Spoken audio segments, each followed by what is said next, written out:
En las cortes legales, los abogados intentan convencer al juez o al jurado de su punto de vista. Es crucial para sus argumentos que todos entiendan los hechos básicos del caso.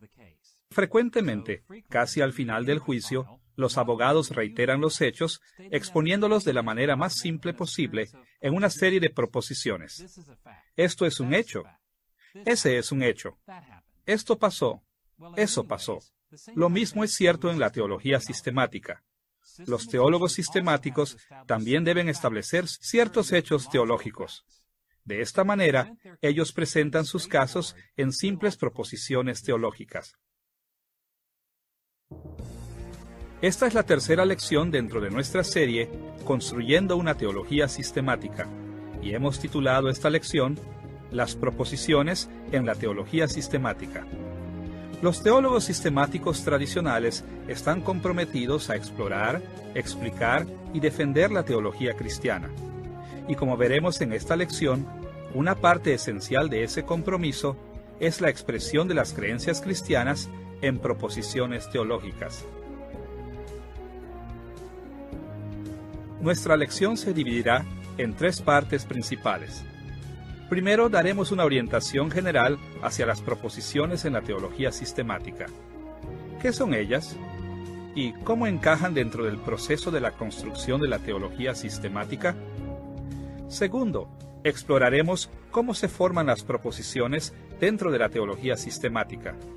Y tercero, examinaremos algunos de los valores y peligros de este enfoque en las proposiciones.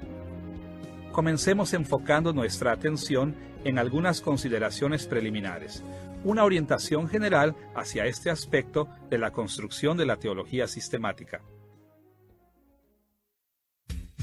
Nuestra orientación hacia las proposiciones en la teología sistemática tendrá que ver con tres temas. Primero, daremos una definición general de las proposiciones. Segundo, nos enfocaremos en su importancia. Y tercero, describiremos el lugar de las proposiciones teológicas. ¿Qué papel juegan dentro de todo el proceso de la construcción de una teología sistemática? Primero veamos nuestra definición de las proposiciones teológicas. Supongo que la mayoría de nosotros sentimos que la teología se puede expresar de distintas maneras. Cuando oramos, les contamos historias bíblicas a nuestros niños, o cuando discutimos nuestra fe con nuestros amigos, estamos expresando la teología cristiana. Sin embargo, en la disciplina de la teología sistemática, existe una manera principal de verbalizar la teología, y esa es en la forma de las proposiciones teológicas. Para nuestros propósitos, definiremos las proposiciones teológicas de la siguiente manera. Una proposición teológica es una frase indicativa que afirma lo más directamente posible al menos una declaración teológica objetiva. Antes de ver los detalles de esta definición, veamos algunos ejemplos de lo que queremos decir. En el segundo volumen, segunda parte, capítulo 2, del libro Dogmatic Theology, es decir, la teología dogmática de William Shedd, él hizo las siguientes declaraciones acerca de la obediencia de Cristo en dos aspectos. Existe una diferencia entre la obediencia activa y pasiva de Cristo. La última denota el sufrimiento de todo tipo que sufrió Cristo. La obediencia activa de Cristo es su conformidad perfecta a la ley moral. Acá vemos que Shedd hizo tres declaraciones básicas. Primero, hizo una declaración general que la obediencia de Cristo se puede describir en dos categorías, activa y pasiva. La segunda es que la obediencia pasiva de Cristo soportó el sufrimiento. Y la tercera es que la obediencia activa de Cristo hizo que cumpliera perfectamente la ley moral divina.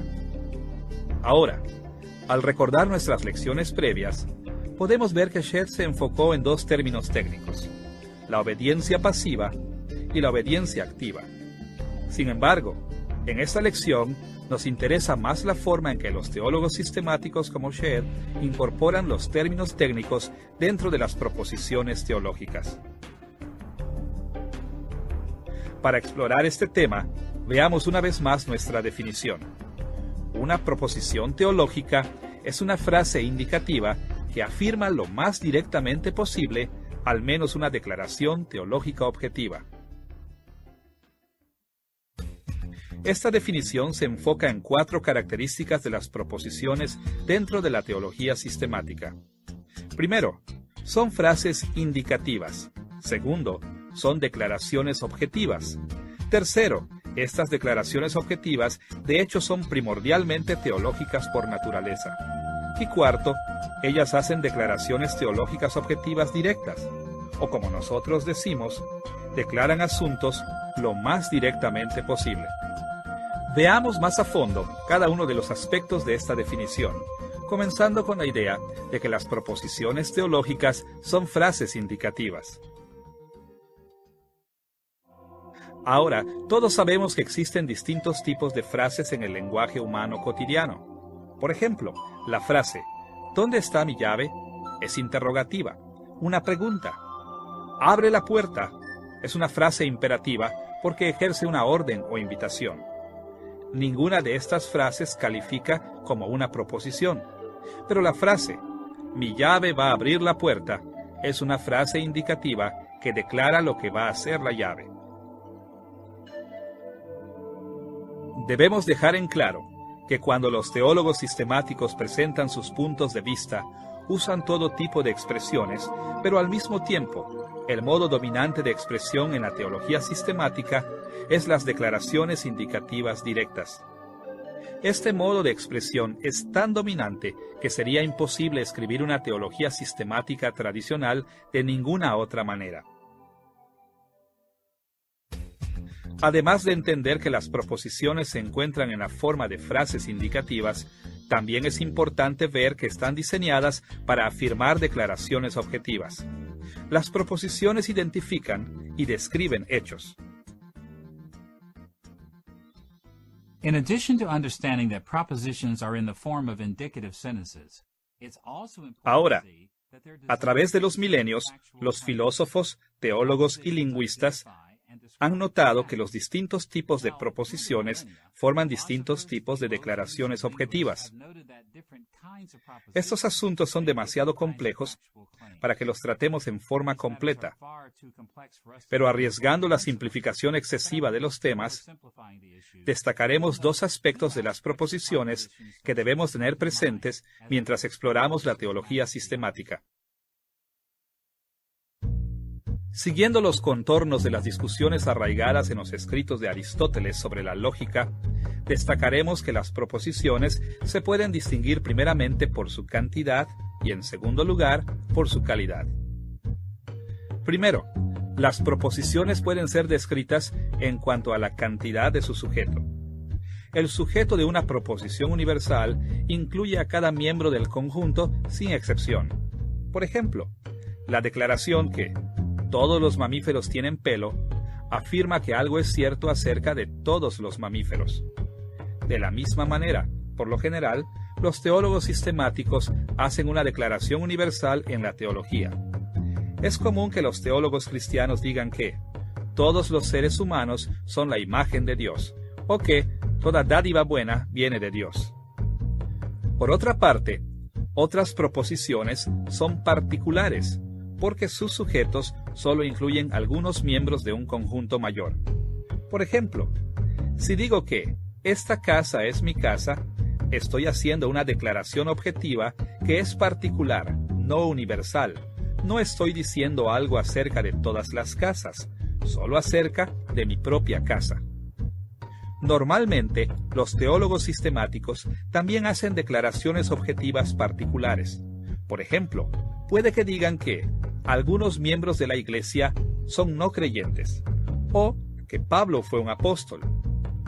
Ahora, la mayoría del tiempo, los teólogos sistemáticos tratan de describir las cantidades con la mayor precisión posible. A veces, inclusive, son más precisos que algunos versículos en particular de la Biblia, pero de vez en cuando abrevian temas en generalizaciones, no mencionando las excepciones. Por ejemplo, sería común que un teólogo dijera que todos los seres humanos son pecadores, y a primera vista, esta propuesta universal parece ser cierta. Sin embargo, esta declaración no es tan precisa como pudiera ser. En realidad, toda la Escritura enseña que Jesús fue un ser humano, pero que fue justo. Entonces, de vez en cuando, debemos hacer una pausa y preguntarnos si en algún momento dado los teólogos sistemáticos están verdaderamente declarando algo acerca de todas o solo partes de las clases de cosas que describen. Segundo, además de la cantidad, las proposiciones se pueden distinguir por su calidad. Eso quiere decir que se pueden categorizar como declaraciones afirmativas o negativas. Por una parte, las proposiciones afirmativas manifiestan positivamente que algo es cierto. En las conversaciones diarias puede que digamos que este perro es mío. Esta es una declaración particular y afirmativa. Afirma que un perro en particular es una de las muchas cosas que me pertenecen. En la teología sistemática, una proposición que diga que algunos pasajes bíblicos enseñan sobre la santificación también es una proposición afirmativa porque manifiesta que al menos algunos textos bíblicos caen en esta categoría. Una declaración universal y afirmativa en la vida cotidiana indicaría algo como esto: todo lo que perdí es importante para mí, porque manifiesta positivamente que todo lo que perdí es al menos parte de lo que es importante para mí. Por lo general, los teólogos sistemáticos hacen declaraciones similares en su campo de estudio. Por ejemplo, considere la siguiente declaración: todo lo creado fue creado por Dios. Esta proposición afirma que todo lo creado está dentro de las cosas creadas por Dios. Por otra parte, las proposiciones también pueden tener una calidad negativa y puede que sean tanto universales como particulares. Por ejemplo, cuando digo que esta casa no es mi casa, estoy manifestando una proposición particular y negativa. Y si quiero hacer una proposición universal y negativa, puede que diga: nadie en la sala habla inglés. Las declaraciones negativas también aparecen en la teología sistemática. Por ejemplo, Jesús no fue pecador es una proposición negativa y particular. Niega algo con respecto a la persona de Jesús. También encontramos proposiciones negativas universales en la teología sistemática, tales como la declaración que nadie que sigue siendo un no creyente puede ser salvo. Ninguna persona que persiste como no creyente está dentro de los que recibirán la salvación. Es importante que mantengamos presentes estas diferencias en la cantidad y calidad mientras estudiamos la teología sistemática. El confundirlas puede llevar a todo tipo de serios malos entendidos sobre lo que están declarando los teólogos. Ahora debemos volver a la tercera dimensión de nuestra definición. Las proposiciones teológicas hacen declaraciones teológicas. Las proposiciones teológicas no solo hacen declaraciones objetivas, sino que declaraciones teológicas objetivas. Ahora, es cierto que los teólogos sistemáticos se refieren a los hechos de la historia y a los conceptos filosóficos que no encajan perfectamente bajo el rubro teológico. Sin embargo, su tema principal es la teología. Ahora, para entender lo que queremos decir con hechos teológicos, debemos recordar que la teología es un tema bastante amplio. Usted recordará que Tomás de Aquino definió la teología como que si existieran dos asuntos principales.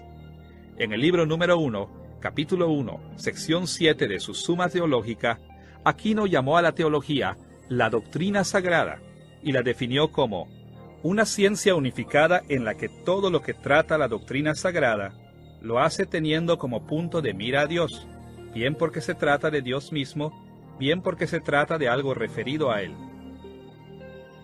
Las palabras de Aquino reflejan una diferencia común que existe dentro de la teología sistemática entre la teología propia, que es el estudio de Dios en sí, y la teología general, el estudio de otros temas que se relacionan con Dios. Junto a esta diferencia común, la teología sistemática se enfoca en los dos niveles de la teología. Por un lado, los teólogos sistemáticos centran su atención en la teología propia, haciendo declaraciones que tienen que ver directamente con Dios. dicen cosas como Dios es santo o Dios creó el mundo.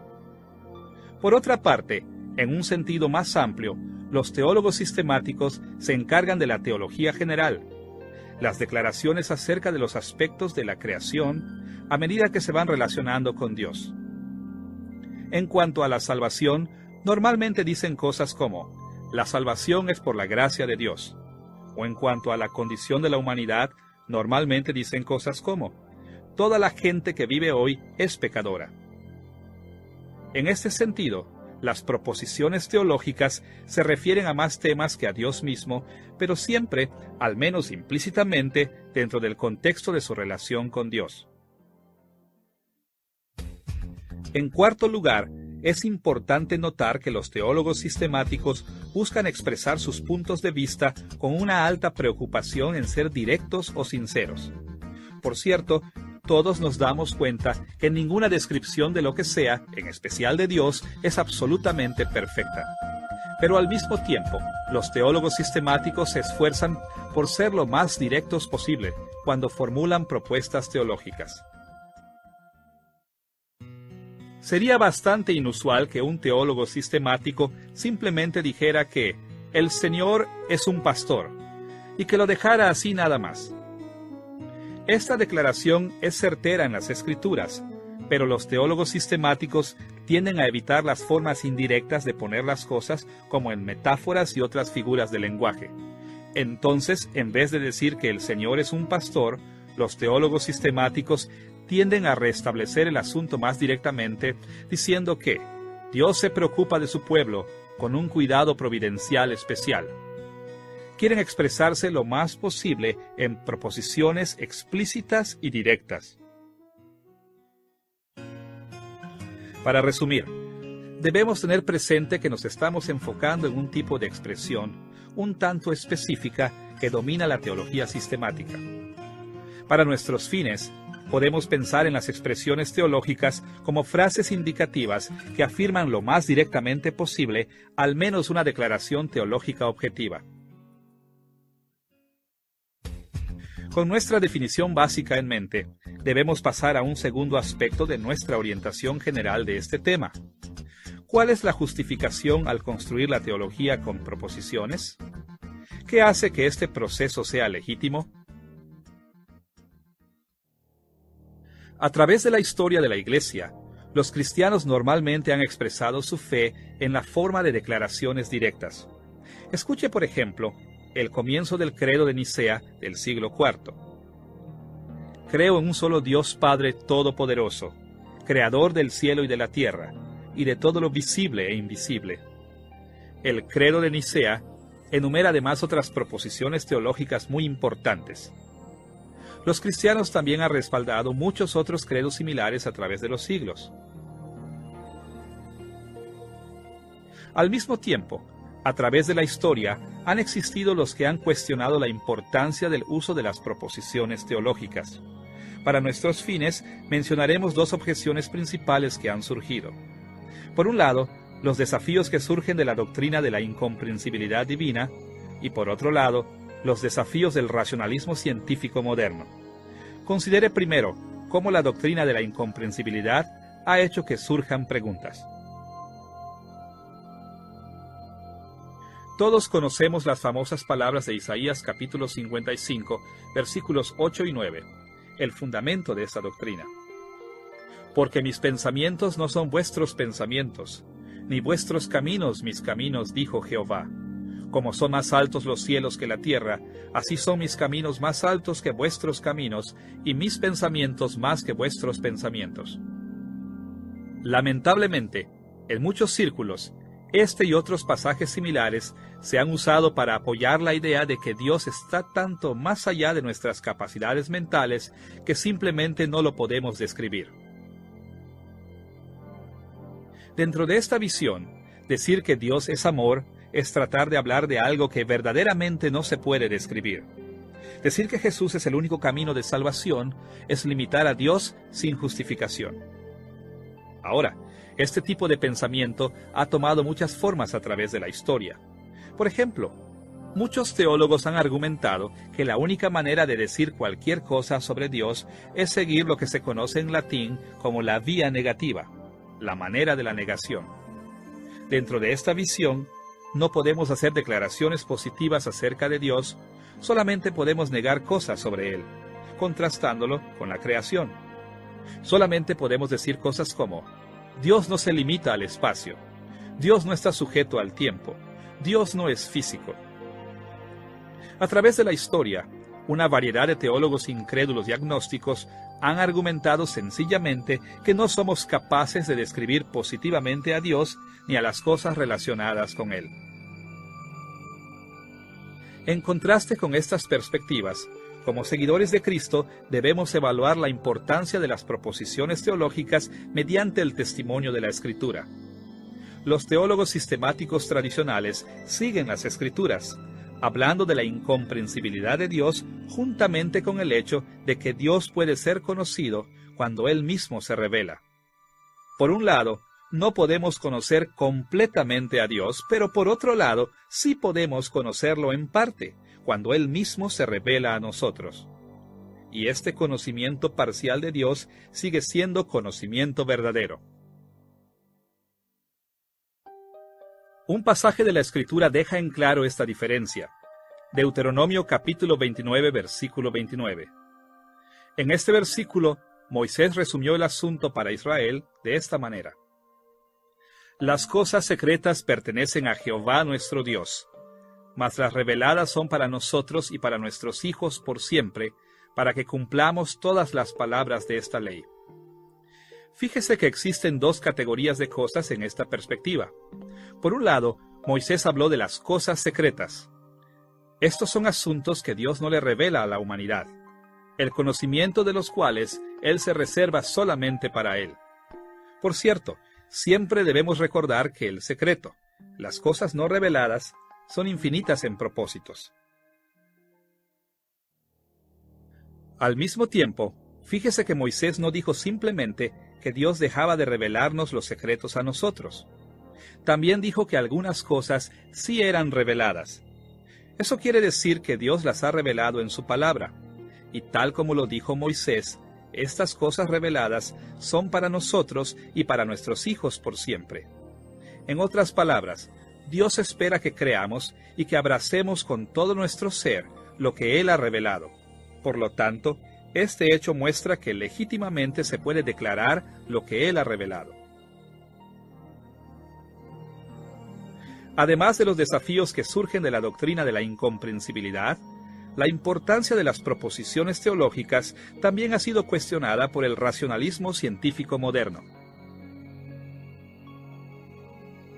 En los últimos 2 siglos, los siglos de la ciencia moderna, muchas escuelas de pensamiento han argumentado que la teología es una pseudociencia o ciencia falsa. Eso quiere decir que los teólogos sistemáticos puede que declaren verdades objetivas, pero eso es tan solo un pretexto.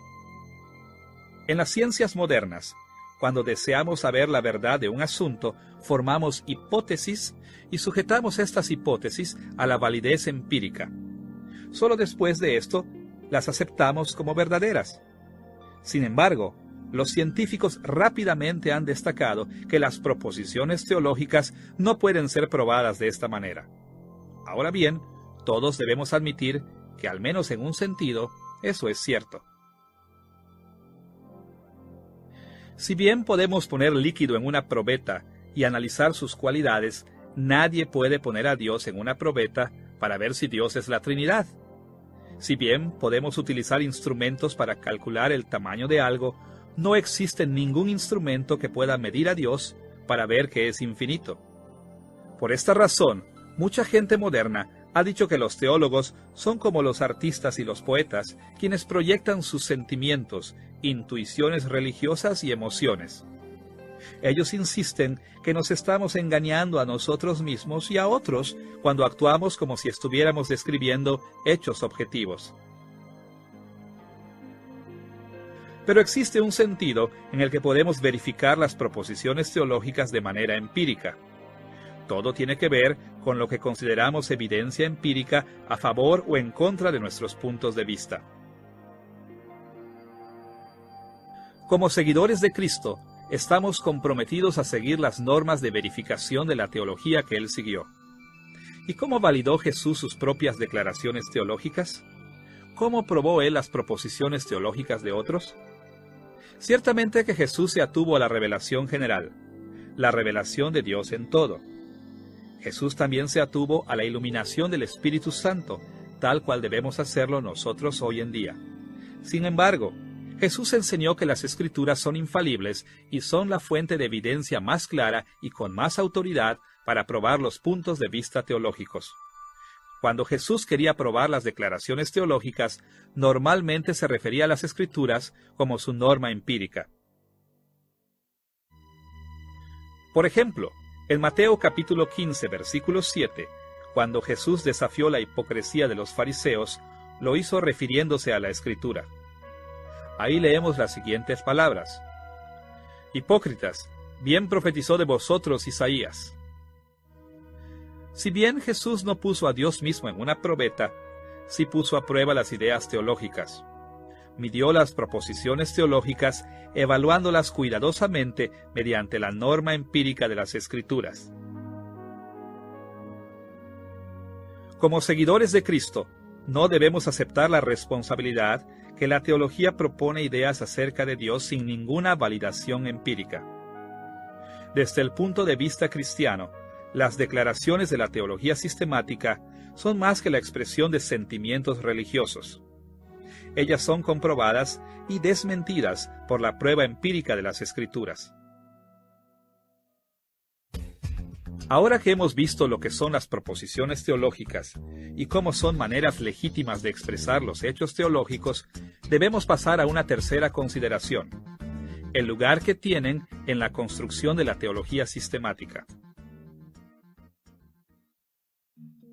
En las lecciones anteriores hemos visto que la teología sistemática protestante siguió muchas de las prioridades que los teólogos medievales habían desarrollado a medida que iban interactuando con la filosofía aristotélica. Como resultado, la construcción de la teología sistemática requiere de 4 pasos principales: la formación de términos técnicos que dan paso a la formación de proposiciones, que a su vez dan paso a la formación de declaraciones doctrinales, que a su vez desarrollan un sistema completo de creencias. Ahora, siempre debemos recordar que el hablar de esta manera es un tanto artificial. Los teólogos sistemáticos se involucran en todos estos pasos al mismo tiempo. Pero para ser más claros, sirve pensar en este proceso como una transición de los elementos más sencillos a los más complejos. En el nivel más bajo, los términos técnicos teológicos incluyen los bloques más básicos de la teología sistemática. Sería muy difícil construir una teología sistemática sin una terminología cuidadosamente definida. El segundo paso dentro del proceso es la formación de las proposiciones. Si pensamos que los términos técnicos son como los bloques básicos de la teología sistemática, entonces podemos pensar correctamente en las proposiciones como filas de bloques que explican y elaboran sobre los términos técnicos. Los teólogos sistemáticos crean estos bloques, haciendo declaraciones sobre Dios y la creación en relación con Él. Y si pensamos en las proposiciones como filas de bloques, entonces podemos describir las declaraciones doctrinales como partes de paredes o paredes completas construidas con estas filas de proposiciones. Y por último, el sistema de la teología representa las maneras como los teólogos construyen todo un edificio a partir de las declaraciones doctrinales. Esta analogía sugiere que el lugar esencial que toman las proposiciones en la construcción de la teología sistemática son filas de bloques cuidadosamente puestos que llegan a ser parte de todo el edificio llamado la teología sistemática. Considere, por ejemplo, la siguiente declaración: Jesús es la segunda persona de la Trinidad. Esta declaración cuenta con al menos 2 términos técnicos: persona y Trinidad. Sin embargo, esta proposición no deja desconectados estos términos ni sus conceptos relacionados, sino que los junta en una declaración objetiva directa acerca de Jesús. Ahora, A partir de esta y otras proposiciones, los teólogos sistemáticos pasan a formar toda la doctrina de la Trinidad. Y la doctrina de la Trinidad es parte de la doctrina de Dios, la que es una pared en el edificio que es el sistema completo de la teología cristiana. Es importante recordar que cuando los teólogos razonan o escriben sobre la teología, emplean todo tipo de técnicas retóricas. Proponen ideas y las sustentan con evidencia. Sustentan y hacen un escrutinio de las ideas de otros. Hacen preguntas retóricas. Hacen un seguimiento de los desarrollos de las ideas históricas. Exponen las motivaciones y hacen notar las consecuencias positivas y negativas de las diversas posiciones. Existe una amplia gama de técnicas retóricas a su disposición, pero las proposiciones teológicas sustentan firmemente todas las explicaciones, argumentos, técnicas de defensa y de persuasión que encontramos en la teología sistemática. De esa manera, ellas forman una parte esencial del proceso de construcción de la teología sistemática.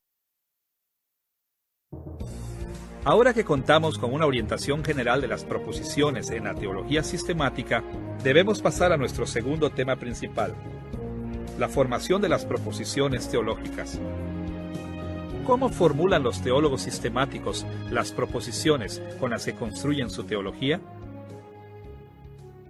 Los procesos que siguen los teólogos experimentados cuando crean sus proposiciones son bastante complejos. Mientras exploramos cómo las crean, debemos tener presente que nuestra discusión será un tanto artificial. Vamos a destacar algunas de las dimensiones importantes de estos procesos que nos ayudarán a construir la teología sistemática de una manera mucho más responsable. Consideraremos dos enfoques básicos. Primero, hablaremos sobre las proposiciones que surgen de las maneras en que los teólogos sistemáticos interactúan con la filosofía. Y segundo, veremos en más detalle las maneras en que los teólogos sistemáticos formulan las proposiciones de la Biblia. Consideremos primeramente el hecho de que muchas propuestas en la teología sistemática realmente se derivan de la filosofía. Recordarán de las lecciones anteriores que durante el período patrístico, muchos teólogos cristianos creían que muchos de los aspectos del neoplatonismo eran fieles a la Escritura, expresando sus creencias con una orientación hacia esa filosofía. Durante la época medieval, la gran mayoría de los eruditos cristianos creían que la filosofía aristotélica era, en muchos aspectos importantes, fiel a la Escritura. Por lo tanto, mucho de lo que decían se ajustaba a las perspectivas aristotélicas. Incluso dentro de la teología sistemática protestante, diversas filosofías modernas han provisto, para bien o para mal, orientaciones importantes. Como resultado, muchas de las declaraciones que aparecen en la teología sistemática se derivan de los argumentos filosóficos. Ahora bien, debemos tener cuidado cuando notemos que muchas proposiciones se derivan de dichas raíces filosóficas, ya que las Escrituras nos advierten en contra de la filosofía y nos instan a usarla. Por un lado, debemos poner atención a las advertencias como las de 1 Corintios capítulo 1 versículo 20, donde el apóstol Pablo se burló de la filosofía no cristiana. ¿Qué es del sabio? ¿Qué del escriba? ¿Qué del escudriñador de este siglo? ¿No ha enloquecido Dios la sabiduría del mundo? Es importantísimo que los teólogos cristianos recuerden la antítesis básica entre la teología cristiana y las filosofías no cristianas. Pero al mismo tiempo, en Hechos capítulo 17, versículos 27 y 28, Pablo demostró un uso positivo de la reflexión filosófica, extrayendo de las palabras de los poetas filosóficos griegos Cleantus y Aerates. Dios no está lejos de cada uno de nosotros, como también algunos de vuestros poetas dijeron, porque linaje de éste somos también. Este pasaje demuestra que si bien debemos estar conscientes de los peligros, los teólogos cristianos han tenido la razón al interactuar con diversas filosofías. Incluso han tenido la razón al incorporar declaraciones teológicas que se derivan de argumentos filosóficos, así como Pablo lo hizo cuando estaba en Atenas. Si bien debemos estar conscientes de esas raíces filosóficas, la Biblia es más que todas las demás fuentes, la más importante para las proposiciones teológicas dentro de la teología sistemática. Por esta razón, debemos prestar atención especial a las formas en que los teólogos sistemáticos formulan sus declaraciones teológicas a partir de lo que enseña la Biblia. Para lograr este objetivo, veremos tres posibilidades. Primero, consideraremos los desafíos que enfrentan los teólogos sistemáticos en este aspecto. Segundo, veremos cómo cumplen los teólogos sistemáticos uno de estos aspectos mediante un proceso al que llamaremos la reducción de los hechos. Y tercero, exploraremos cómo enfrentan los teólogos sistemáticos otro aspecto de estos desafíos a través de la acumulación de los hechos. Veamos primeramente los desafíos que enfrentan los teólogos sistemáticos cuando formulan las proposiciones a partir de la Biblia. Cuando los alumnos de teología por primera vez comienzan a estudiar teología sistemática, normalmente tienen la impresión que el crear proposiciones teológicas es un asunto sencillo. Piensan que solamente necesitamos leer la Biblia y repetir lo que dice. A veces esto es cierto porque la Biblia sí incluye algunas proposiciones, pero también existen muchos desafíos importantes. Además de los efectos de la condición humana imperfecta y pecaminosa, las Escrituras mismas presentan al menos dos desafíos para formular las proposiciones teológicas. Un desafío surge de la variedad literaria que encontramos en la Biblia, y otro desafío surge de la organización doctrinal de la Biblia. Considere primero las dificultades con las que se encuentran los teólogos sistemáticos debido a la variedad literaria de las Escrituras. La Biblia no es un terreno literario plano que repite el mismo tipo de material una y otra vez. En cambio, varios géneros aparecen a través de la Biblia y se combinan entre sí de maneras innumerables. La Biblia contiene mezclas de narración, ley, poesía, profecía y epístolas, por nombrar solo algunas. Dentro de cada uno de estos géneros mayores existen distintos tipos de expresiones: declaraciones, mandatos, preguntas, quejas, alientos, exclamaciones, bendiciones, citas, listas, estatutos, títulos, instrucciones técnicas, firmas. La lista es extensa, y junto a estas variedades se encuentran las innumerables figuras de expresión y otras sutilezas literarias que le dan el sabor a la escritura de distintas maneras. Esta gran variedad literaria complica la formulación de las proposiciones teológicas. Imagine por un momento que la Biblia fuera un libro que solo consistiera de proposiciones directas, enumerando sencillamente un hecho después del otro. Si este fuera el caso, entonces el uso de la Biblia en la teología sistemática sería relativamente fácil. Pero por supuesto, la Escritura no es así. Es literariamente diversa. Ahora bien, imagine que los teólogos sistemáticos se inclinaran a expresar su teología con una gran variedad literaria. Imagine que sus teologías estuvieran llenas de poesía, narrativas, mandatos, epístolas, quejas, figuras de expresión y similares. Si esto fuera así, entonces una vez más la presentación de la Escritura y de la teología sistemática encajaría muy bien la una con la otra, pero por supuesto, este tampoco es el caso. El hecho es que la Biblia es literariamente diversa, pero los teólogos sistemáticos expresan las enseñanzas de la Biblia casi exclusivamente en proposiciones. De hecho, los teólogos sistemáticos tienen que comprimir todos los diversos tipos de literatura que encuentran en la Biblia en un tipo específico de expresión. Y esta disparidad es uno de los mayores desafíos a los que se enfrentan los teólogos sistemáticos. Un segundo desafío que presentan las Escrituras para los teólogos sistemáticos es la forma en que la Biblia organiza sus doctrinas. En otras palabras, las Escrituras no tratan temas particulares en unidades claras y completas. En cambio, el mismo tema normalmente se trata en partes dispersadas a través de la Biblia. Y esta característica de la Escritura es la que también desafía a los teólogos sistemáticos. Imagine que la Biblia fuera distinta en este aspecto. Suponga que la Biblia narrara una doctrina a la vez. Suponga que la Biblia tratara normalmente un tema, lo razonara extensamente y luego pasara al siguiente tema.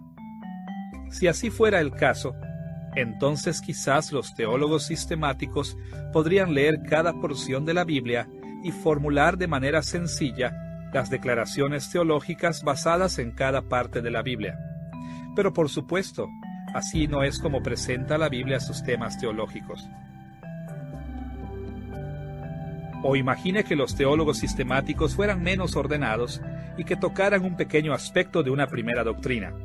Luego supongamos que comúnmente trataran muchas otras porciones de otras doctrinas antes de volver a tratar un segundo aspecto de la primera doctrina. Si estuvieran satisfechos con tratar un asunto por aquí y otro por allá en pedazos, entonces quizás les sería relativamente fácil trabajar con la Escritura. Pero por supuesto, esto no es lo que los teólogos sistemáticos quieren hacer. Ellos quieren presentar las enseñanzas de la Escritura de la manera más completa y ordenada posible, y como resultado, tienen que trabajar arduamente para combinar la información de todos los lugares de las Escrituras. Las Escrituras tocan aspectos de los temas teológicos de diversas maneras en distintos lugares, y esta característica de la presentación bíblica de la teología es otro gran desafío para los teólogos sistemáticos. Ahora que hemos visto dos de los principales desafíos a los que se enfrentan los teólogos sistemáticos cuando trabajan con la Escritura, debemos volver nuestra atención al proceso de la reducción objetiva. Esta es la estrategia que utilizan los teólogos sistemáticos para superar el desafío de la variedad literaria de la Biblia. En términos sencillos, la reducción objetiva es el proceso de enfoque en los hechos teológicos que enseñan los pasajes bíblicos y la puesta al margen de otras dimensiones de estos mismos pasajes. Así como con el lenguaje humano en general, los pasajes de la Biblia fueron diseñados para que tuviesen múltiples impactos en sus lectores. Ellos informaron, inspiraron, acusaron, motivaron, dirigieron, alentaron, desanimaron, deleitaron, desconcertaron, corrigieron, entrenaron, facilitaron, bendijeron, maldijeron, agitaron la imaginación, etcétera, etcétera.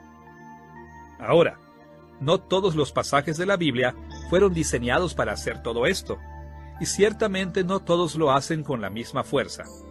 Cada pasaje bíblico extenso fue diseñado para tener una variedad de impactos. Pero los teólogos sistemáticos enfocan su atención principalmente, si no exclusivamente, en los hechos teológicos que se enseñan en la Escritura. En otras palabras, los teólogos sistemáticos reducen su atención a las consideraciones objetivas, mientras que las otras características de los textos bíblicos pasan mayormente desatendidas. Ahora, el proceso de reducción de la Escritura a sus hechos es relativamente directo cuando los pasajes bíblicos han sido diseñados principalmente para afirmar declaraciones objetivas. En estas situaciones, los teólogos sistemáticos sencillamente hacen notar los hechos explícitos e implícitos presentes en un texto bíblico y luego se enfocan en aquellos hechos que son pertinentes a sus razonamientos. Considere 2 de Timoteo capítulo 3 versículo 16 como un ejemplo de un pasaje que se enfoca en los hechos.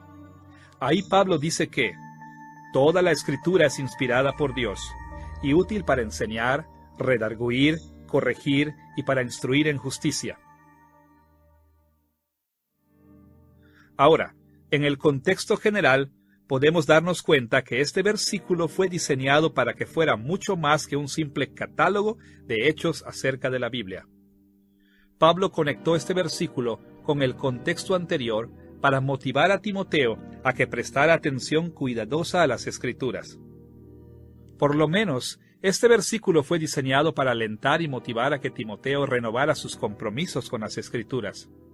Pero una dimensión prominente de este complejo diseño tenía que hacer varias declaraciones teológicas explícitas, y los teólogos sistemáticos hacen bastante uso de este pasaje porque les interesan estas declaraciones teológicas objetivas. Los hechos explícitos de este pasaje se pueden resumir en una serie de propuestas afirmativas y universales. Toda la Escritura es inspirada por Dios. Toda la Escritura es útil para enseñar. Toda la Escritura es útil para redarguir. Toda la Escritura es útil para corregir.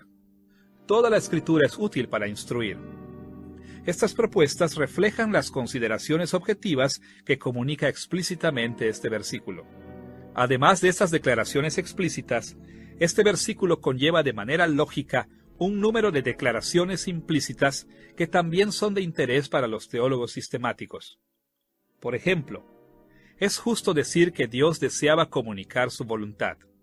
Este pasaje también implica que la atención a la Escritura es vital para la santificación.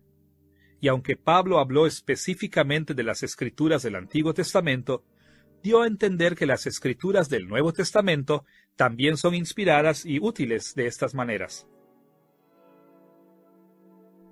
Habiendo identificado estos hechos teológicos explícitos e implícitos, los teólogos sistemáticos pueden entonces explicar y defender sus razonamientos sobre distintos temas teológicos. Como puede imaginar, este versículo aparece frecuentemente dentro de la teología sistemática para sustentar las declaraciones acerca de la doctrina de la Escritura. Por ejemplo, en el segundo capítulo de su libro Systematic Theology, Teología Sistemática, Robert Raymond se refirió a 2 de Timoteo capítulo 3 versículo 16 para sustentar su declaración de que las Escrituras son infalibles. Ahí escribió que los escritores bíblicos declaran la infalibilidad de la palabra de Dios que Él entregó a la humanidad a través de ellos mediante la inspiración. Este tipo de declaración es una forma típica de cómo utilizar este versículo en la teología sistemática. Pero los hechos teológicos explícitos e implícitos que se enseñan en 2 de Timoteo capítulo 3 versículo 16 también tratan otros temas teológicos tradicionales. Por ejemplo, los teólogos sistemáticos puede que se refieran a este pasaje bajo el rubro de la teología propia como evidencia de que Dios es misericordioso porque se reveló a la humanidad. Puede que la utilicen dentro de la doctrina de la eclesiología para establecer que la lectura y la predicación de las Escrituras es un medio de gracia en la Iglesia. También puede que se refieran a él bajo el rubro de la escatología para establecer la integridad de la profecía bíblica. Las posibilidades son infinitas. Con pasajes bíblicos que se asemejan a las proposiciones teológicas, el proceso de la reducción de los hechos es relativamente sencillo. Cuando leemos en Génesis capítulo 1, versículo 1, que Dios creó todas las cosas, no es difícil inferir el hecho que Dios es el creador. Cuando leemos en Isaías capítulo 6, versículo 3, que el serafín clamó, «Santo, santo, santo», ante el Señor, es sencillo concluir que Dios es santo. Cuando leemos en Romanos capítulo 3, versículo 28, que la justificación es por la fe aparte de las obras, puede que llevemos esta declaración a nuestro argumento de la soteriología. Muchos pasajes en la Escritura hacen declaraciones que son fácilmente llevadas a la teología sistemática. Y no debemos sorprendernos cuando los teólogos sistemáticos extraigan varias conclusiones de este tipo de pasajes. Sin embargo, el proceso de la reducción de los hechos es un tanto más complejo cuando los pasajes bíblicos no son tan similares con las proposiciones teológicas. Idealmente, en estas situaciones, los teólogos sistemáticos se encargan de hacer notar las características literarias de los pasajes para que puedan identificar los hechos que enseñan estos pasajes. Después ellos utilizan esos hechos delineados en sus razonamientos teológicos. Por ejemplo, a veces daba la impresión que los proverbios eran proposiciones teológicas sencillas, pero normalmente no lo son. Considere Proverbios capítulo 23, versículos 13 y 14, donde leemos estas palabras. No rehúses corregir al muchacho, porque si lo castigas con la vara, no morirá. Lo castigarás con la vara y librarás su alma del Seol. Ahora, a primera vista, este proverbio da la impresión que está haciendo dos declaraciones objetivas. Dice de un muchacho que es disciplinado, que no morirá. Y dice de un padre que disciplina a su hijo, que librará su alma del Seol. Pero en el género de los proverbios, las declaraciones como estas casi nunca son proposiciones directas. Un intérprete cuidadoso verá que estos versículos no están haciendo declaraciones ni garantías directas con respecto a la eficacia de la disciplina. En cambio, estos versículos animan a que los padres sabios disciplinen a sus hijos, porque la disciplina tiende a producir resultados positivos en las vidas de sus hijos. De hecho, tal como lo indican las primeras partes de estos versículos, este proverbio fue diseñado principalmente como una exhortación para los padres. El sabio dijo: no retengas la disciplina, castígalo. A los padres se les aconseja que disciplinen a sus hijos. Con estos temas en mente, los teólogos sistemáticos pueden delinear un número de hechos implícitos.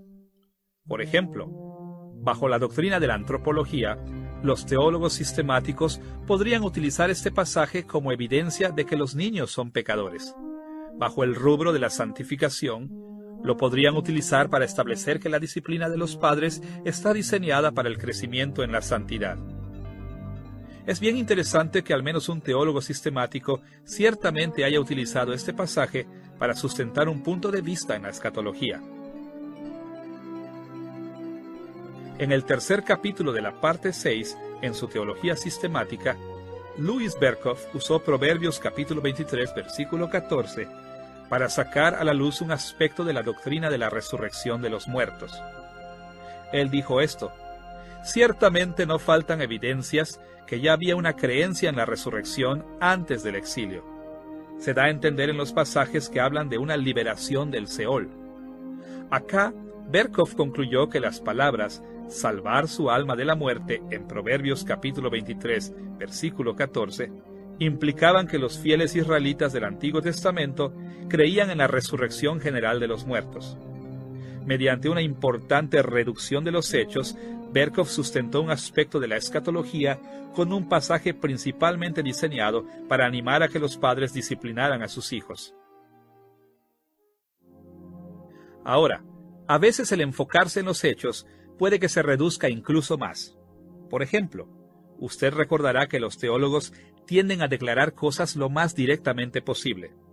Por lo que si un pasaje emplea figuras de lenguaje, los teólogos sistemáticos tienden a explicar lo que esas figuras de lenguaje significan en forma sencilla. Considere este tipo de reducción dramática de los hechos en el capítulo 48 del libro Christian Theology, Teología Cristiana, de Millard Erickson, donde discute la palabra de Dios como un medio de la gracia. Él hace notar una serie de metáforas y símiles para la palabra de Dios que aparecen en una variada colección de pasajes bíblicos. Tal como él lo dijo, existe una rica serie de imágenes que representan la naturaleza y función de la palabra de Dios: un martillo, un espejo, una semilla, la lluvia y la nieve, la leche, la carne sólida, el oro y la plata, una lámpara, una espada y un fuego. Ahora, el hecho que Erickson haya mencionado estas imágenes es un tanto inusual para la teología sistemática. Sin embargo, debemos notar que más que tratar de explorar el rico impacto imaginativo que estas imágenes tienen en los lectores, él las resumió a través de la reducción de los hechos en una proposición directa y sencilla. Como él lo dijo, estas imágenes transmiten la idea que la palabra de Dios es poderosa y capaz de lograr grandes obras en la vida de la persona. Ahora, no puedo imaginar a nadie que esté seriamente en desacuerdo con su evaluación, pero también queda claro que esta evaluación es el producto de una reducción de los hechos bien extensa, dejando a un lado el impacto más amplio de estas imágenes en favor de la declaración sencilla de un hecho que ellos hayan probado. Como pueden imaginarse, el proceso de la reducción de los hechos funciona de esta manera con muchos pasajes. Por ejemplo, podemos deducir del primer mandamiento en Éxodo capítulo 20, versículo 3, donde Dios dice que no debe haber otros dioses delante de Él, que el Dios de la Escritura es supremo sobre todos los otros poderes sobrenaturales. Podemos concluir del primer versículo de Salmo 105, que llama a la alabanza a Dios, que Dios es digno de alabanza.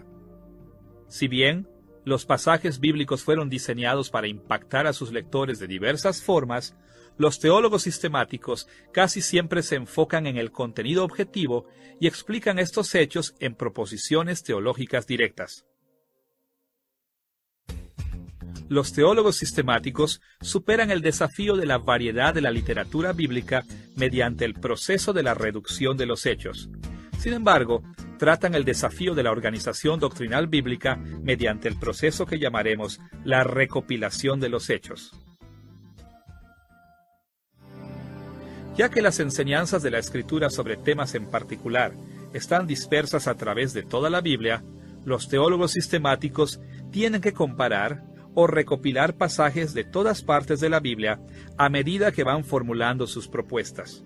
No es inusual ver pasajes de Génesis puestos al lado de pasajes de Romanos, o partes de los Salmos puestos al lado de versículos de Santiago, o partes de Mateo al lado de Apocalipsis. Sacan los pasajes de distintas partes de la Biblia y los asocian entre sí porque enseñan hechos teológicos relacionados.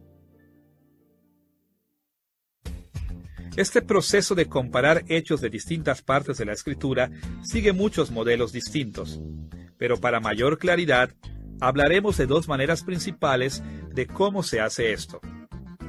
Por un lado, algunos pasajes se recopilan porque repiten los mismos hechos, y llamaremos este proceso recopilación repetitiva. Por otro lado, algunos pasajes se recopilan porque juntos componen una declaración teológica completa, y llamaremos este proceso recopilación composicional. Veamos estos dos procesos. En primer lugar, los teólogos sistemáticos normalmente formulan proposiciones teológicas extrayendo de pasajes que repiten la misma idea básica. Muchas veces nosotros pensamos de esta manera en la vida cotidiana. Supongamos que usted ha perdido dinero. ¿Qué es lo que hace? Puede que cuente el dinero en su bolsillo una vez, pero si todavía no está seguro, puede que lo siga contando una y otra vez hasta que por fin se convence de que sí lo perdió o de que no lo perdió. Bueno, en muchas maneras, eso es lo que hacen los teólogos sistemáticos cuando comparan las escrituras que repiten los mismos hechos teológicos. Puede que sospechen que han entendido correctamente un pasaje. Puede que crean que han formulado una propuesta teológica verdadera de aquel pasaje. Por lo tanto, investigan distintas partes de la Biblia para ver si el mismo tema se repite. Por ejemplo, cuando Louis Berkhof habló sobre la deidad de Cristo en el 8º capítulo de la primera parte de su teología sistemática, él declaró lo siguiente: la Biblia declara explícitamente la deidad del Hijo. Pero porque Berkhof estaba consciente que mucha gente ha negado esta declaración, no sustentó su punto de vista con tan solo un pasaje.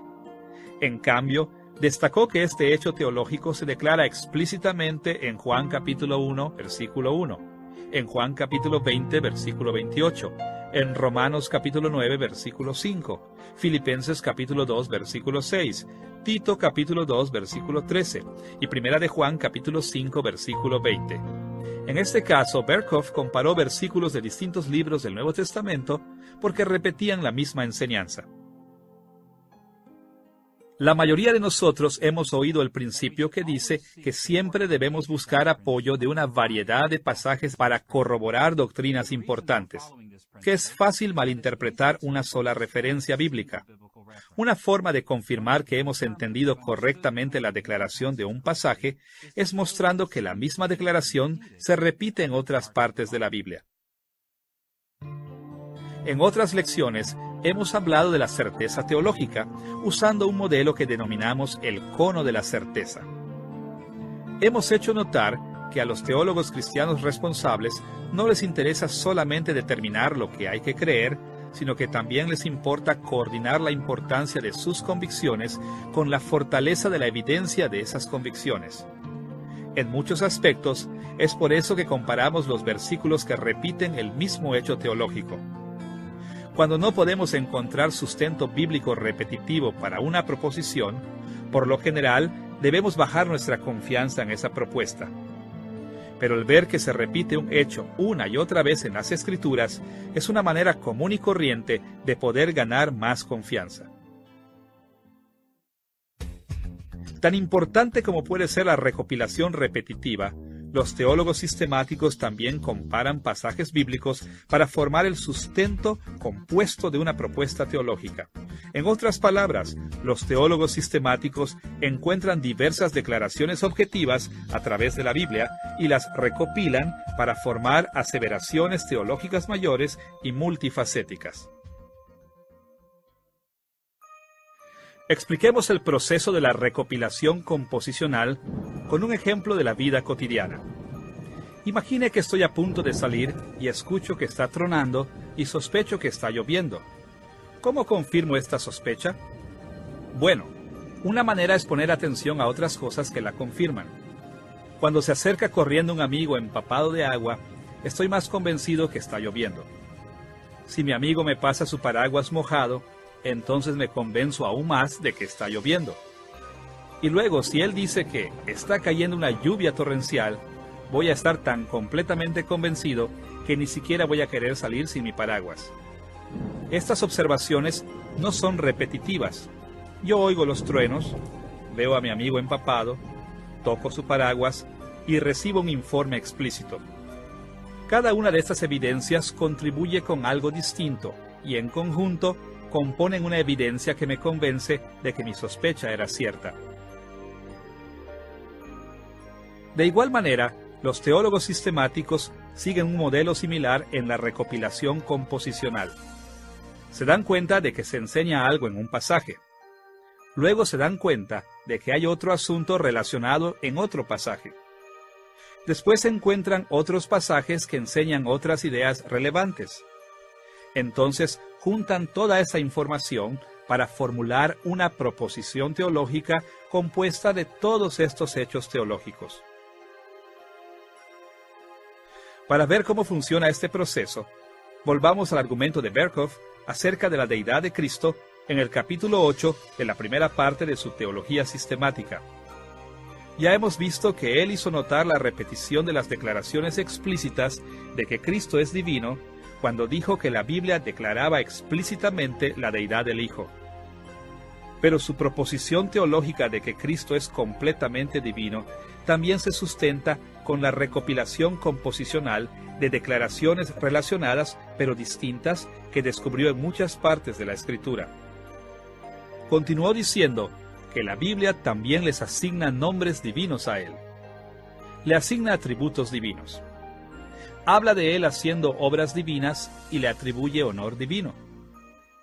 La conclusión de Berkhof de que Cristo es Dios no se basó en ninguna de estas declaraciones de manera individual, sino que en base a la acumulación de todas estas declaraciones teológicas. No es difícil entender por qué Berkhof hizo esto. La creencia de que Cristo es divino ha sido desafiada por muchos intérpretes de la Escritura, por lo que no era adecuado simplemente mostrar que algunos versículos declaraban su deidad. Él quería confirmar que entendía estos versículos correctamente, agregando el apoyo de otras consideraciones. El hecho de que las Escrituras le atribuyen a Cristo nombres divinos, que le asignan atributos divinos, como la omnipresencia y la omnisciencia, de que hablan de él haciendo cosas que Dios hace, como crear y sustentar todas las cosas, que le dan el honor debido solo a Dios, como la adoración y la oración.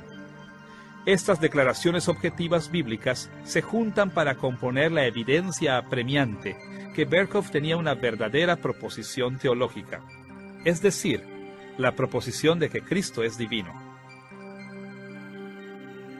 Es así que los teólogos sistemáticos formulan las proposiciones teológicas de las Escrituras, primero reduciendo su enfoque hacia los hechos que se declaran en los pasajes bíblicos, y segundo, comparando los pasajes de distintas partes de la Escritura. A través de estos medios, los teólogos sistemáticos pueden tener la confianza que han formulado proposiciones teológicas que son fieles a la Escritura. Ahora que hemos recibido una orientación general sobre las proposiciones teológicas y que hemos visto cómo las formulan los teólogos sistemáticos, estamos listos para pasar a nuestro tercer tema principal: los valores y peligros de las proposiciones teológicas dentro de la teología sistemática. Mientras vamos explorando este asunto, seguiremos el modelo de las lecciones previas de esta serie, considerando los efectos de las proposiciones en tres recursos principales para la construcción de la teología cristiana. Usted recordará que los cristianos deben construir la teología a partir de la revelación especial y general de Dios. Nosotros obtenemos el entendimiento de la revelación especial principalmente a través de la exégesis de la Escritura. Aprendemos dimensiones importantes de la revelación general, tanto de la interacción en comunidad, aprendiendo de otros, especialmente de otros cristianos, como de la vida cristiana, es decir, nuestras experiencias de vida al servicio de Cristo. Porque estos recursos son de tal importancia, exploraremos los valores y peligros de las proposiciones teológicas en relación con cada una de ellas. Primero veremos las proposiciones y la vida cristiana. Segundo, exploraremos las proposiciones en relación con la interacción en comunidad. Y tercero, examinaremos las proposiciones en conexión con la exégesis de la Escritura. Veamos primero el recurso teológico de la vida cristiana.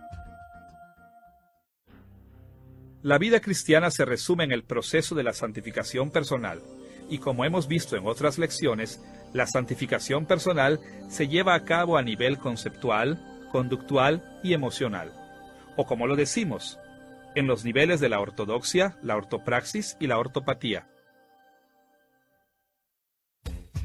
El tiempo no nos va a permitir explorar todas las formas cómo afectan las proposiciones teológicas a estos diversos aspectos de la santificación. Por lo tanto, nos vamos a limitar a una forma principal en que pueden mejorar y una forma principal en la que pueden impedir la vida cristiana. Veamos primero una forma en cómo las proposiciones teológicas pueden mejorar nuestros intentos de vivir para Cristo. Una de las mayores ventajas de las proposiciones teológicas tradicionales es que ellas expresan clara y brevemente muchos aspectos importantes de nuestra fe. En la actualidad, la mayoría de los cristianos no son capaces de expresar exactamente lo que creen. Y ya que no podemos hacer resúmenes satisfactorios de nuestras creencias, normalmente se nos hace difícil vivir para Cristo en nuestras vidas cotidianas.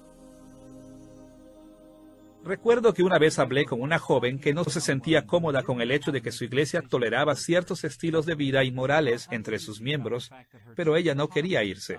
Ella me dijo, no sé qué hacer. Recibo tanto de las predicaciones que no quiero dejar de asistir a mi iglesia. Entonces le pregunté, ¿cuáles crees que son las características de la iglesia verdadera? Ella me miró con una mirada en blanco y por último me dijo, no sé. Entonces le dije, no creo que vayas a poder decidir qué hacer con respecto a tu iglesia hasta que no decidas qué es lo que crees que debe caracterizar a una iglesia verdadera. Después le dije, la teología protestante enseña que existen tres características de la iglesia verdadera. Ellas son la predicación fiel de la palabra, la fiel administración de los sacramentos y la práctica fiel de la disciplina de la iglesia. Me dijo, me hubiera gustado que alguien me hubiera dicho eso antes. En el mundo moderno, normalmente los cristianos no quieren tomar el tiempo para aprender ni siquiera las declaraciones más básicas del cristianismo, por lo que sustituyen proposiciones teológicas bien formuladas con opiniones basadas en sentimientos o sin base. Pero el resultado de esto es normalmente el mismo. Cuando debemos tomar decisiones importantes, cuando nos enfrentamos con decisiones morales cotidianas, no sabemos qué hacer porque no somos capaces de expresar proposiciones teológicas bien formuladas. La teología sistemática tradicional nos ha entregado muchas proposiciones que son fieles a la Escritura. y el aprenderlas es una de las cosas más útiles que pueden hacer los cristianos a medida que buscan vivir para Cristo. Ahora, tan bueno como pueda ser la familiarización con las proposiciones teológicas tradicionales, también puede ser el caso de que el enfatizarlas mucho o el confiar demasiado en ellas puede realmente impedir la vida cristiana. Una manera en que esto es cierto es que los cristianos que estudian la teología sistemática por lo general piensan que un conjunto de proposiciones teológicas es todo lo que necesitan para tomar decisiones prácticas en la vida cristiana. Ahora, como ya hemos visto, las proposiciones teológicas pueden ser muy útiles, pero al mismo tiempo, siempre debemos recordar que existe una brecha entre las proposiciones normales de la teología y las opciones que debemos decidir como cristianos. Las proposiciones teológicas típicamente son bastante abstractas o tratan asuntos distintos a los que estamos enfrentando. Por lo tanto, no tratan específicamente las situaciones que estamos enfrentando y como resultado no pueden siempre ofrecer suficiente dirección para las decisiones prácticas que debemos tomar. Lamentablemente, los creyentes que se involucran demasiado en las proposiciones, por lo general no se dan cuenta de cuán grande es esta brecha. Se convencen a sí mismos de que todo lo que tienen que hacer es pensar de manera lógica sobre un conjunto de proposiciones y luego todo va a tener sentido. Pero en realidad, en toda decisión que tomemos como cristianos, debemos depender no tan solo de las proposiciones teológicas, sino que también de las cosas como los detalles de nuestra situación y el ministerio personal del Espíritu Santo. Debemos utilizar estos aspectos de la revelación general para cubrir la brecha entre los principios teológicos y las decisiones de la vida real. Volvamos al ejemplo de la joven que estaba pensando en dejar su iglesia. Apenas supo cuáles eran las 3 características de la iglesia: la predicación fiel, la administración fiel de los sacramentos y el ejercicio fiel de la disciplina de la iglesia, rápidamente se convenció de abandonar su iglesia. Pero inmediatamente le advertí: espera un minuto. Ninguna iglesia tiene las 3 características de la iglesia en forma perfecta. Debes considerar cuidadosamente tu iglesia y decidir qué tan malas son las cosas.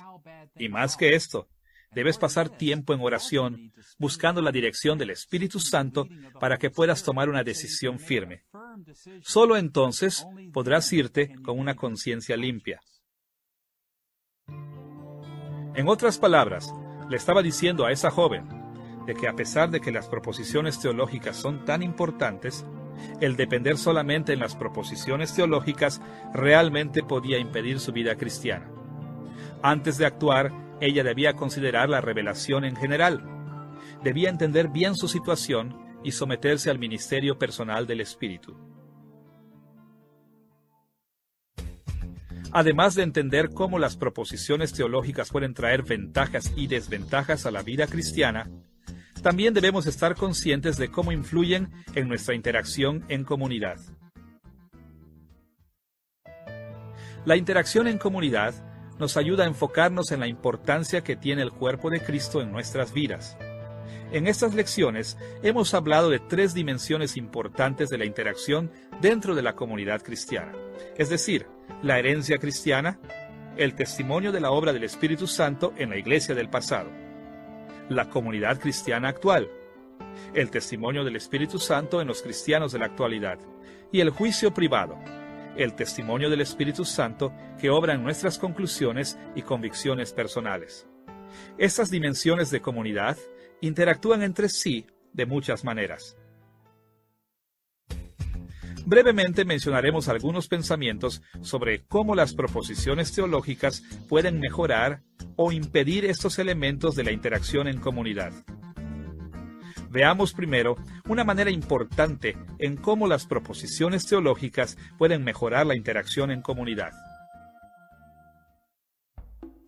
Es triste ver cómo muchos cristianos evangélicos en la actualidad van de una iglesia a otra, de un predicador o maestro a otro, con poca capacidad para determinar cómo deben interactuar con esas iglesias y predicadores. No sabemos a quién seguir. No podemos discernir lo positivo ni lo negativo de una iglesia. Esta falta de discernimiento comúnmente viene de la ignorancia de las declaraciones básicas de los hechos de la fe cristiana. El llegar a estar conscientes de las proposiciones teológicas fundamentales de la teología sistemática es una de las mejores maneras para llegar a ser un seguidor de Cristo con mayor discernimiento. Una manera muy práctica de sacar ventaja de las proposiciones teológicas es familiarizarse con algunos de los catecismos protestantes. Catecismos como el Catecismo de Heidelberg o el Catecismo Menor de Westminster ofrecen proposiciones teológicas cortas que son fáciles de aprender. Y con esos puntos de vista teológicos a la mano, los seguidores de Cristo pueden tener mayor discernimiento. Por ejemplo, si alguien quiere discutir el propósito o la meta de la vida, es extremadamente útil saber la primera pregunta y respuesta del Catecismo Menor de Westminster. Escuche cómo resume una gran parte de la enseñanza bíblica en una sola frase. En respuesta a la pregunta, ¿cuál es el fin principal del hombre?, responde el Catecismo: el fin principal del hombre es el de glorificar a Dios y gozar de Él para siempre. Suponga que alguien llega con un nuevo concepto de cómo pueden tener consuelo los cristianos en la vida. Entonces es muy útil saber la primera pregunta y respuesta del Catecismo de Heidelberg. La primera pregunta es: ¿cuál es tu único consuelo tanto en la vida como en la muerte? A lo que el Catecismo responde de la siguiente manera: que yo, con cuerpo y alma, tanto en la vida como en la muerte, no me pertenezco a mí mismo, sino a mi fiel Salvador Jesucristo, que me libró del poder del diablo, satisfaciendo enteramente con su preciosa sangre por todos mis pecados, y me guarda de tal manera que sin la voluntad de mi Padre Celestial, ni un solo cabello de mi cabeza puede caer. Antes es necesario que todas las cosas sirvan para mi salvación. Por eso también me asegura por su Espíritu Santo la vida eterna, y me hace pronto y aparejado para vivir en adelante según su santa voluntad. El aprender puntos de vista teológicos bien fundados como estos nos puede ayudar a tener más discernimiento cuando interactuamos con otros cristianos, mejorando nuestra interacción en comunidad. Al mismo tiempo, si el entendimiento de las proposiciones teológicas bien fundadas pueden mejorar la interacción, capacitándonos para discernir mejor, hay que ver que las proposiciones teológicas también pueden impedir la interacción entre los cristianos. A veces los cristianos se aferran a un conjunto de proposiciones tan fielmente que se les hace difícil interactuar positivamente con otros creyentes que no digan las cosas exactamente de la misma manera. Como ven, existe un problema con las proposiciones teológicas que a menudo se nos olvida. La mayoría de ellas no son citas de la Biblia. En cambio, son producto de la interpretación humana. Intentan hacer un resumen de las enseñanzas bíblicas de la manera más precisa, pero como hemos visto en esta lección, a veces provienen de procesos muy complejos. Inclusive, las mejores proposiciones teológicas tienen límites en su propósito y todas tienen fallas de una u otra forma. Como consecuencia, a medida que estudiamos más de cerca las proposiciones teológicas en la teología sistemática, siempre debemos moderar nuestro apego a ellas, sabiendo que no son inspiradas, no son infalibles y su autoridad no es tan grande como la de la Biblia. Recuerdo que una vez conversé con un amigo que decía que no tenía amigos cristianos. Yo le pregunté si tenía comunión con alguien. Me dijo: no puedo encontrar a nadie que esté de acuerdo con lo que yo creo. Yo le respondí así: ¿quieres decir que no puedes encontrar a nadie que crea en Cristo? Respondió: es que no puedo encontrar a nadie que esté de acuerdo conmigo en todo.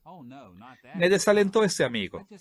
Él debió haber sabido que los cristianos nunca han estado de acuerdo en cada detalle teológico.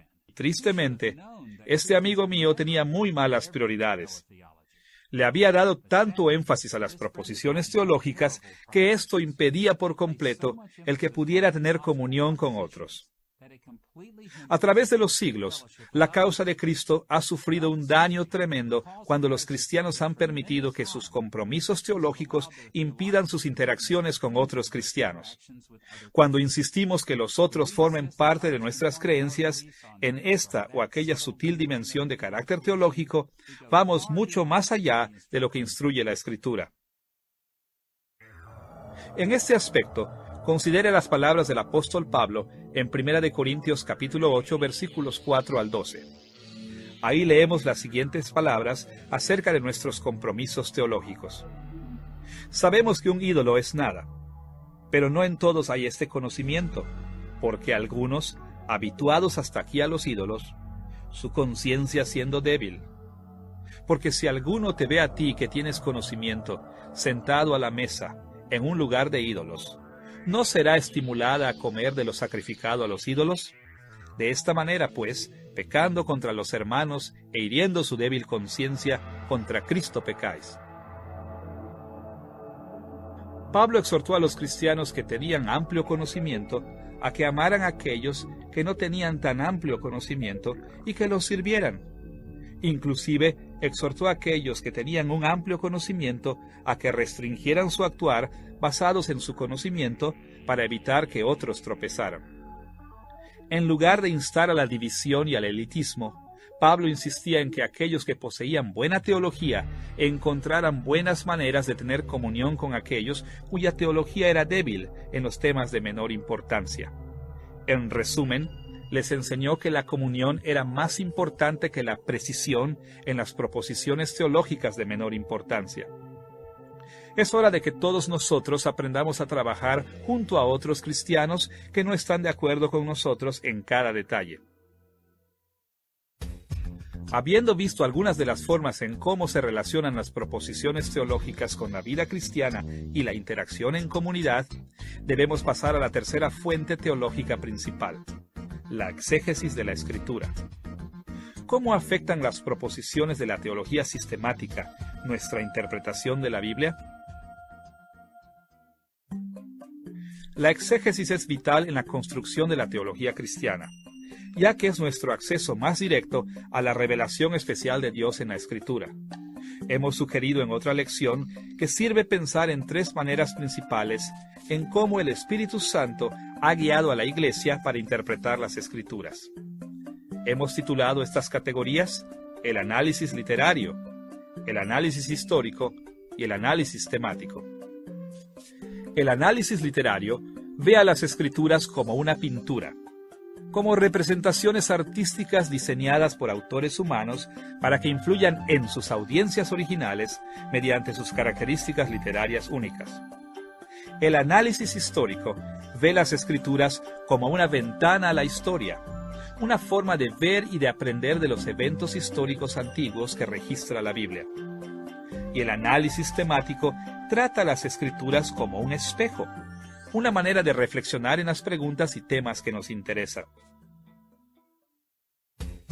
Con estos contornos de la exégesis en mente, debemos explorar las formas en cómo las proposiciones teológicas pueden mejorar o impedir nuestra interpretación de la Biblia. Una de las maneras más obvias en que las proposiciones nos ayudan en la exégesis es la manera en cómo clarifican las declaraciones teológicas a través de la Biblia. Si algo es cierto, es que la Biblia es un libro complejo.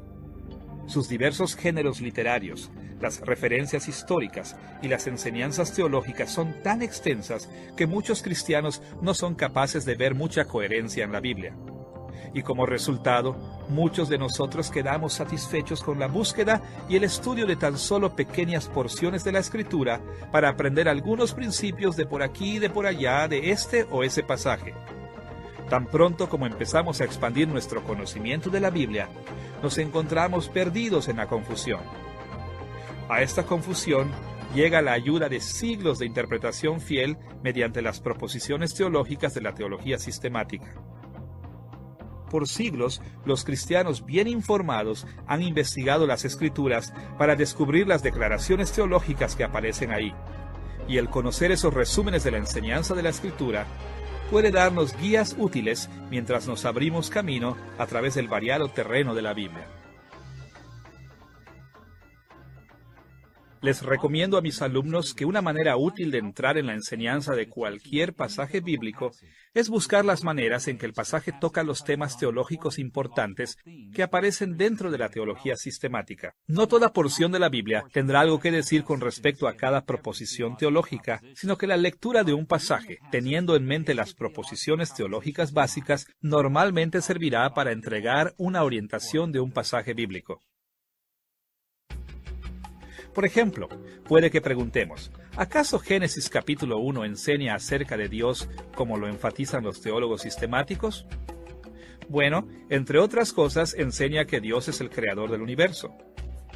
¿Y qué dice acerca de los seres humanos, que es enfatizado por la teología sistemática? Bueno, enseña que somos criaturas, que somos la imagen de Dios y que Dios nos ha mandado ejercer dominio sobre la tierra. El aprendizaje de cómo los pasajes específicos se refieren a las declaraciones de los hechos de la teología sistemática es una de las mayores ventajas de la exégesis que ofrece la teología sistemática. Tan valiosas como sean las proposiciones para la exégesis, también debemos estar conscientes de una de las maneras más importantes en cómo pueden impedir nuestra interpretación de la Escritura. Ya hemos hablado de las maneras en cómo los teólogos sistemáticos interpretan la Escritura mediante la reducción de los hechos, cómo se concentran en las declaraciones de hechos explícitas e implícitas de los pasajes bíblicos, y cómo dejan a un lado otras cosas que las Escrituras tienen para nosotros. Pero el hecho es que Dios inspiró las Escrituras para que nos impactaran en una variedad de niveles, e hizo esto porque necesitamos su dirección en todas estas formas. Por lo tanto, cuando generalmente destacamos tan solo las declaraciones objetivas, nos privamos de las muchas cosas que Dios nos ofrece en las Escrituras. Podemos hablar de los diversos impactos que deben tener las Escrituras, pero un planteamiento útil es hablar de las tres dimensiones interconectadas en todos los textos bíblicos. En primer lugar, los pasajes bíblicos tienen un impacto informativo. Esto quiere decir que entregan hechos explícitos e implícitos que debemos conocer y creer. Esta es la fortaleza de la teología sistemática. Su objetivo es aislar y comparar estos hechos en proposiciones teológicas. Pero al mismo tiempo, los pasajes bíblicos tienen un impacto direccional. Nos entregan direcciones morales explícitas e implícitas para nuestras vidas. Esto se hace más obvio cuando tratamos pasajes que vienen en la forma de mandatos. Pero incluso los pasajes que fueron diseñados primordialmente para declarar información también implican responsabilidades morales. Pablo dejó bastante claro este punto en 2 de Timoteo capítulo 3 versículos 16 y 17. Escuchen sus palabras ahí una vez más. Toda la Escritura es inspirada por Dios y útil para enseñar, para redarguir, para corregir, para instruir en justicia, a fin de que el hombre de Dios esté enteramente preparado para toda buena obra. De acuerdo a Pablo, todo pasaje bíblico fue diseñado para que tuviera alguna medida de impacto direccional. En tercer lugar, los pasajes bíblicos también tienen un impacto emocional. Explícita o implícitamente apuntan a las emociones de los lectores. Esta función de la Escritura es más obvia cuando leemos textos altamente emocionales como los Salmos u otros pasajes en donde los escritores bíblicos enfatizan las emociones. Pero todo pasaje bíblico tiene el potencial de tocarnos emocionalmente. Considere Mateo capítulo 22, versículos 37 al 40, en el que Jesús hizo un resumen del Antiguo Testamento de la siguiente manera. Amarás al Señor tu Dios con todo tu corazón, y con toda tu alma, y con toda tu mente. Este es el primero y grande mandamiento. Y el segundo es semejante, amarás a tu prójimo como a ti mismo. De estos dos mandamientos depende toda la ley y los profetas.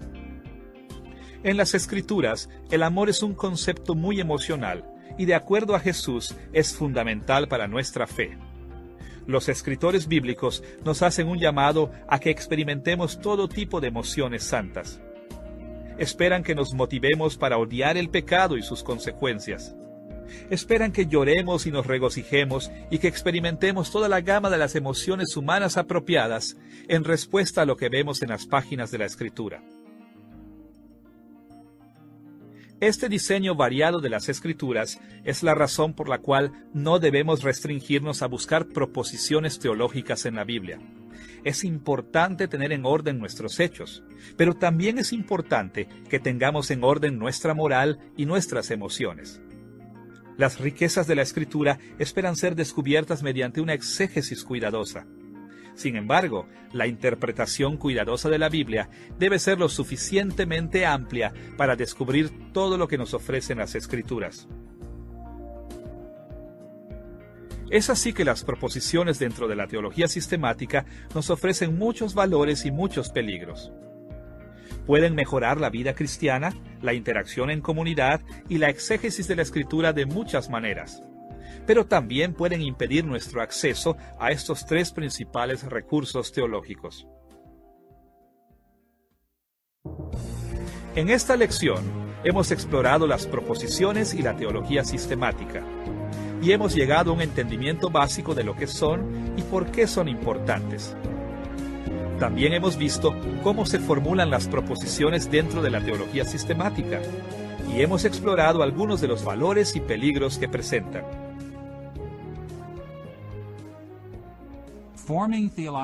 Debemos saber cómo expresar y cómo defender los hechos de la fe cristiana. Por esta razón, las proposiciones teológicas han sido cruciales en la construcción de la teología sistemática a través de los siglos y son vitales en la construcción de la sana teología sistemática, incluso en la actualidad.